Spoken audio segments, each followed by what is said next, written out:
how to transfer money from USA to India. So we will use Wise. So if you use the link below, you will benefit from your zero fees for your transfer up to £500. Now, first of all, open your Wise account, and as you can see here, go to the home here. Now, in your destination, select USA, as you can see. If you don't find it here, you can search it in the search bar. You can type it in the search bar, as you can see. Now, after that, select your recipient destination by clicking here, and now select the India, or you can type it here in the search bar.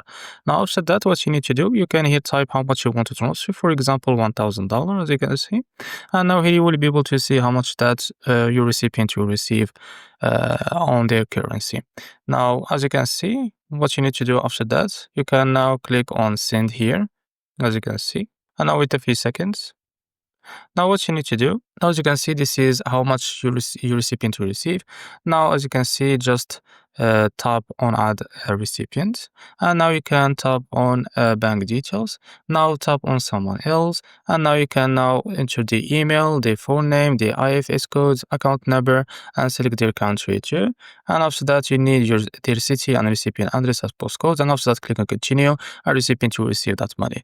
So this is how to send the money from USA to India. If you found the video helpful, please like and subscribe. See you next video.